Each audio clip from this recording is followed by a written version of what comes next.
Hello friends, कैसे हैं आप। तो चलिए करते हैं आज कुछ विंटर गार्डनिंग। कुछ नए पौधे, कुछ पुराने पौधों के साथ आज हम करेंगे रीपॉटिंग और कुछ प्लांट्स की रीप्लांटिंग।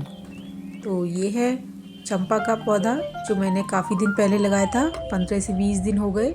इसमें नई रूट्स भी देखने को मिल रही हैं। काफ़ी बड़ी बकेट में लगाया था। तो अब मैंने सोचा इस दूसरा जो मेरे पास ये हिबिस्कस गुड़ैल का पौधा है, ये मैं लेकर आई थी। तो इसको लगाने के लिए जगह नहीं मिल रही थी, किसमें लगाऊं। तो मैंने सोचा इस चंपा के प्लांट को मैं बाहर लगा दूंगी क्यारी में, ताकि ये अच्छा इसकी ग्रोथ हो, अच्छी तरह से ग्रोथ हो और काफ़ी फ्लावरिंग देगा। और इस गुड़ैल के पौधे को मैं इस बकेट में लगा दूंगी। तो कुछ नहीं करना था, मिट्टी ऑलरेडी इसमें बनी हुई रखी थी और उस प्लांट को निकालकर मैंने यहाँ पर गुड़ैल जो कि ये पिंक कलर का है, इसको मैंने इसमें लगा दिया और थोड़ी दिन मैं इसको शेडी एरिया में रख दूँगी। और ये है मेरा टमाटो का प्लांट। तो इसका जो है पॉट टूट सा गया है और इसमें जब पानी डालो तो काफ़ी निकल जाता है।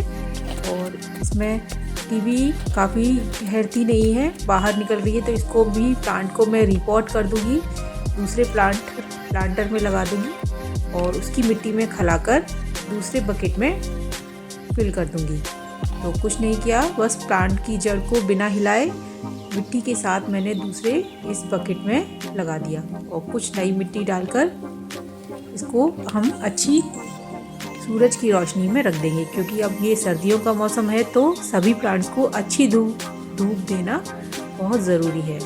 जितनी अच्छी इनको धूप मिलेगी उतनी ही अच्छी इनमें फ्लावरिंग होगी और अच्छे फ्रूट्स बनेंगे। तो फटाफट से इसको मैंने लगा दिया और ऐसी जगह रख देंगे जहाँ पर अच्छी धूप इनको मिलती रहे। गार्डनिंग का काम तो कुछ ऐसा ही है, इसमें से निकालो उसमें लगाओ, कभी ख़त्म ही नहीं होता। आप एक काम करने जाओगे आपको 100 काम करने को दिख जाएगा। और ये कुछ जो मैंने बल्ब्स और सीड्स लगाए थे उसमें ग्रोथ दिख रही है, अच्छी छोटी छोटी प्लांटिंग इसमें देखने को मिल रही है। यह है सिप्रस माइन। इससे पहले ग्लैडियस में भी काफ़ी अच्छी शूटिंग हो रही है और सिप्रस वाइन भी अच्छा ग्रो हो रहा है। और ये है रोज़, जिसमें अच्छी हमको लीव्स, नई न्यू लीव्स देखने को मिल रही हैं। तो ये जो मैंने पिटूनिया इन बास्केट्स में और कुछ पॉट्स में लगाए थे, 4 से 5 दिन मैंने इनको छाँव में ही रखा था। अब जाके इनका समय आया है इनको अच्छी धूप देने के लिए। मैंने इनको अपनी टेरेस पे टांग दिया और कुछ जो मैंने पॉट में लगाए थे वो भी मैंने इनको धूप में रख दिया। इनको अच्छी धूप देना बहुत ज़रूरी है। जितनी अच्छी धूप मिलेगी इनमें उतनी ही अच्छी फ्लावरिंग हमको देखने को मिलेगी। तो ये खाली सा पॉट था, इसमें मैंने जेड प्लांट की कुछ कटिंग लगा दी, क्योंकि इस मौसम में हमारी मॉस रोज़ जो है वो सूख जाती है और हमारे प्लांटर भी काफ़ी सारे खाली हो जाते हैं। तो ऐसे प्लांट लगा देंगे हम जिसमें जो कि साल भर चलते हैं। और ये है फॉक्स टेल, जिसे हम लायन टेल या लोटस कैक्टस भी बोलते हैं। तो इसमें एक छोटा सा प्लांट जो बेबी प्लांट है वो ग्रो हो रहा है, इसको भी मैं अब रीपॉट करूँगी। काफ़ी बड़ा हो चुका था तो ये काफ़ी हार्ड, उससे बड़ी मुश्किल से निकल रहा था। और आप देख सकते हो इसमें छोटी छोटी सैपलिंग्स भी निकल रही हैं।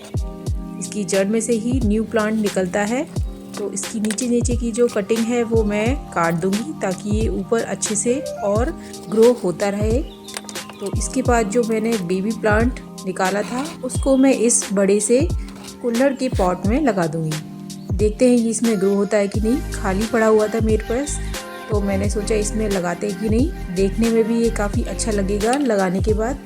तो जस्ट मैंने मिट्टी डालकर इसको इस तरह से सॉइल में रख दिया और ऊपर से थोड़ी सी और सॉइल फिल कर दी, क्योंकि इसमें सॉइल कम लग रही थी।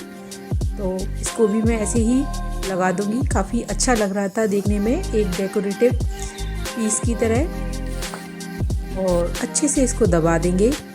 लेस केयरिंग प्लांट है, बस इसके छोटे से प्लांट को या आप बड़े प्लांट को कहीं से भी लाकर मिट्टी में लगा दीजिए और ये अपने आप ही बिना केयर के ऐसे ही ग्रो होता रहेगा। तो आपको मेरी ये वीडियो कैसी लगी प्लीज़ बताइएगा ज़रूर।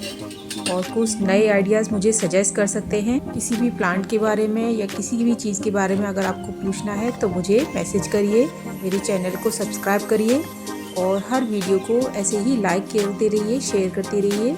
न्यू आइडियाज़ के साथ मैं फिर से लेकर आऊँगी नई वीडियोस। Okay bye.